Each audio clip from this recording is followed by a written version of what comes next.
श्री कृष्णाय वयम नमः।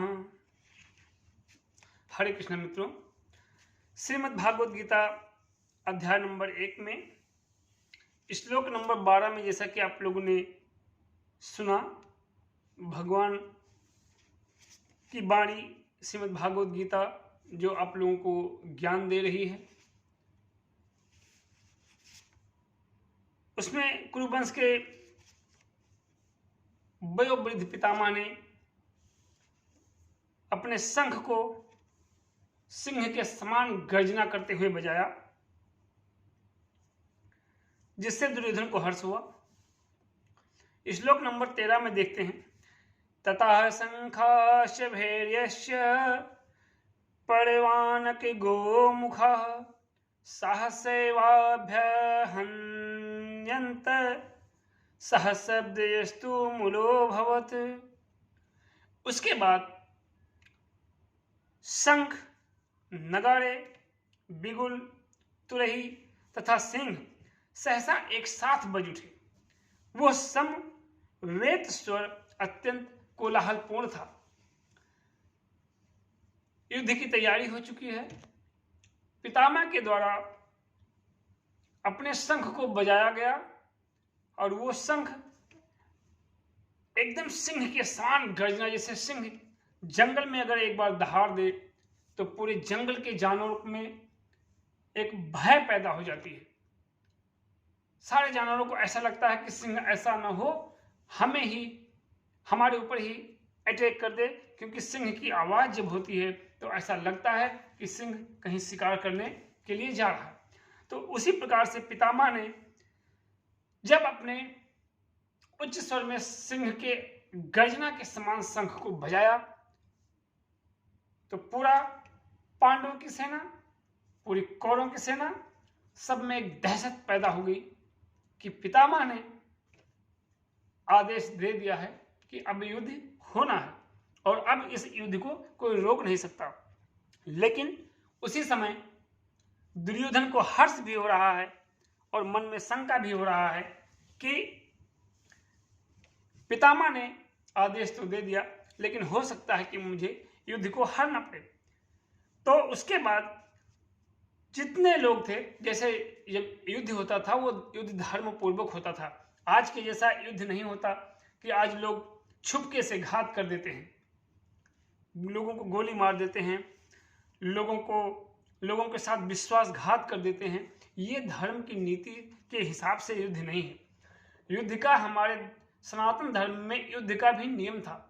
आपको दुश्मनी करना है तो वो भी नियम से। धर्म जो है, धर्म के 10 लक्षण हैं, उस लक्षण के माध्यम से आपको युद्ध करना है। युद्ध कीजिए, लेकिन युद्ध को धर्म के हिसाब से करना है। जैसे कुछ लोग आज भी हैं कि अगर किसी से मुकदमा चल रहा है कोर्ट कचहरी में, आपस के दो पड़ोसी हैं, तो वो लोग भी क्या करते हैं, सबकी बात नहीं, कुछ लोगों की बात है जिनके अंदर मानवता है कि चलो भाई, कोर्ट से जो भी फैसला मिलेगा हम उसके साथ निर्णय ले लेंगे, मान कर लेंगे। लेकिन अगर हम कचहरी चल रहे हैं तो हम दोनों लोग साथ में चलते हैं, अपने साधन से चलते हैं, अपने साथ बैठ के चाय पीएंगे और वादी प्रतिवादी दोनों साथ रहेंगे, आपस में बातें भी करेंगे और कोर्ट के फैसले का इंतजार करेंगे। तो ये होती है धर्म नीति।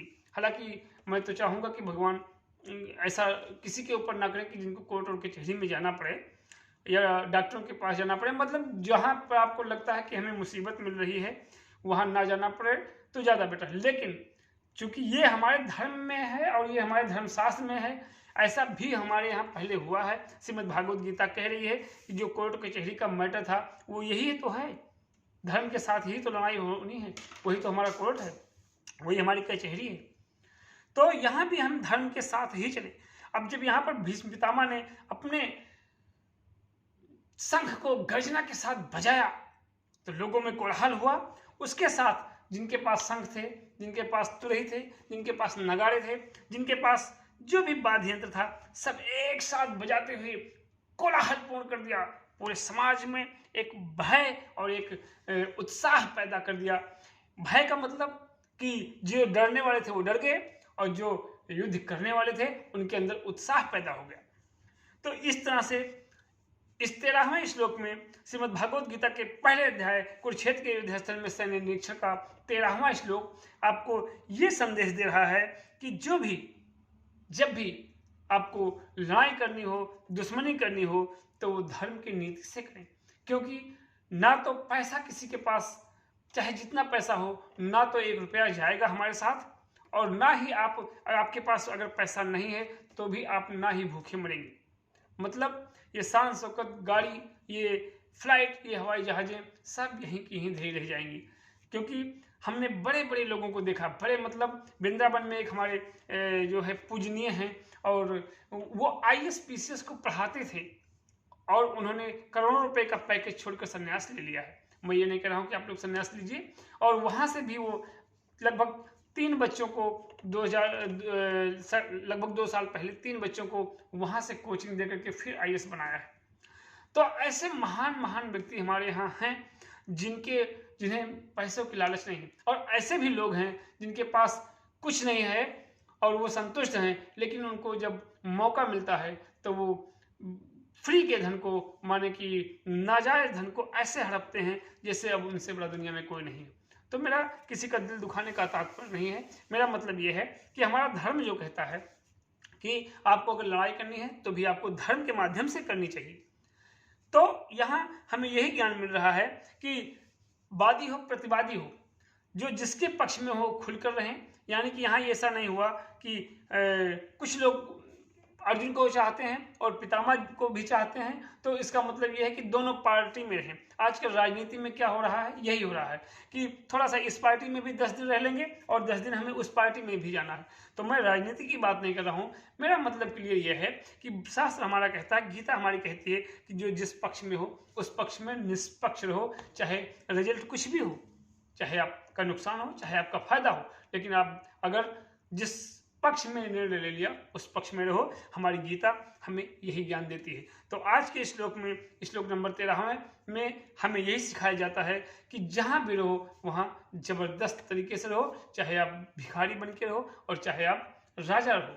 जहाँ रहो वहाँ भगवान का ध्यान करो, भगवान की जो वाणी है उसको सुनो, और भगवान के बताए हुए मार्ग पर धर्म के साथ अपना धंधा चलाओ। हरे कृष्णा कृष्णा कृष्णा हरे हरे, हरे राम राम राम हरे हरे। जय श्री कृष्णा।